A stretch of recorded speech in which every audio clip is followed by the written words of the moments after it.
आज हमारा टॉपिक है रेशो। रेशो कैसे सॉल्व होता है, उसके क्वेश्चन कैसे होते हैं वो मैं आपको बताऊंगा।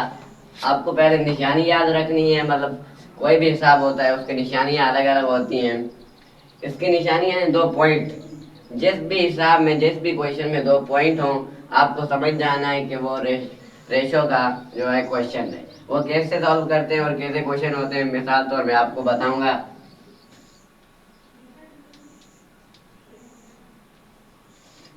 ऐसे होते हैं रेशो के क्वेश्चन, जैसे कि 16:24। अब इसे हम हल कैसे करेंगे, आपको पहले ये बात समझनी है। रेशो में हम सिंपलीफाई करते हैं।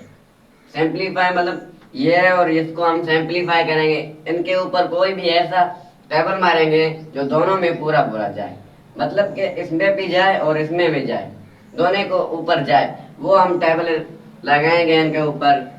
पहले हम 2 का देखेंगे, 2 का जा रहा है, हमको जितना बड़ा हो सके उतना बड़ा मारना है इन दोनों पर। जैसे 8 का जा रहा है, सबसे बड़ा 8 है, तो हम 8 का मारेंगे। जो 16 पर है वो 2 बार गया 8 का, और 24 पर जो है ना वो 3 दफा। तो अभी हमारा जवाब जो इन दोनों का आया वो ये है। या तो आप ऐसे भी लिख सकते हैं, या आप इसके नीचे जो लिखते हैं, मतलब जैसे कि एक नीचे और दूसरा ऊपर, वैसे भी हम लिख सकते हैं। जैसे कि ये ऐसी तरह, ये ऐसे आप लिखें, आपकी मर्जी, ऐसे आप लिखें, ये भी आपके। ये तो बहुत इजी वे था, आपको समझ आ गया। अब मैं आपको दूसरा समझाऊंगा जो इससे थोड़ा डिफिकल्ट है।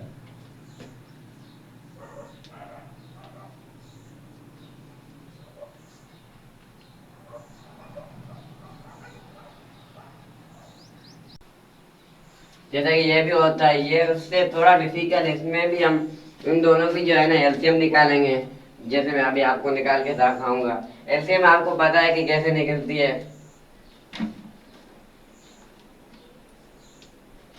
इस तरह एलसीएम निकलती है। अब 2 का जो टेबल है, हम 2 पे मारेंगे, 1 दफा जाएगा, और 3 पे नहीं जा रहा तो हम 3 नीचे देंगे सेम। अभी हम यहाँ पर 2 तो नहीं है, अभी 3 है, तो 3 का जो हम टेबल है वो 3 पे मारेंगे, और 3 का टेबल 3 पे 1 दफा। अब हम जो ये है ना, ये दोनों जो आए हैं, मतलब कितने वेक्टर हैं इसके, उन दोनों को हम आपस में मल्टीप्लाई करेंगे। जैसे कि आप अगर 2 का घोड़ा, 2 का टेबल जो है 3 पे मारोगे तो 6 आएगा। तो इससे हमारे ये साबित हो जाएगा कि इसका जो निकला एलसीएम वो क्या निकला है, 6। यहाँ पर हमें ये याद रखना है कि इसका एलसीएम क्या है। इसका एलसीएम हमें पता चल गया, अभी हम आगे लिखेंगे, आपको बस सॉल्व करके बताएंगे कि कैसे करना है।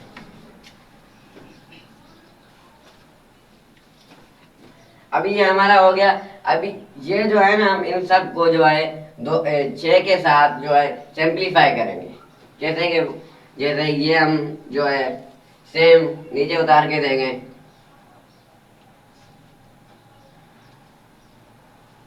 जैसे कि यहाँ पर मैंने आपको बताया सिंप्लीफाई करेंगे, तो यहाँ पर जो है मल्टीप्लाई की वो निशानी आएगी, वो यहाँ पर से। और इसके सामने अगर आप ये उतार के देते हैं तो आपकी मर्जी, नहीं तो आप अलग भी कर सकते हैं। मैं इसके सामने उतार के दूंगा, जैसे कि आपको आसानी हो लिखने में और समझने में।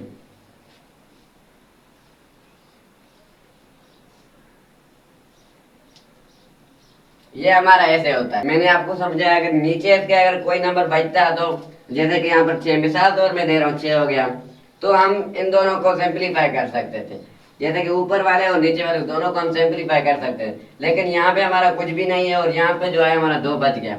इसलिए यहाँ पर जो है मल्टीप्लाई की निशानी है, तो इसलिए हम इन दोनों को, ऊपर वाले जो भी होते हैं, हम उनको मल्टीप्लाई करेंगे। तो आओ इसे मल्टीप्लाई करके देखते हैं।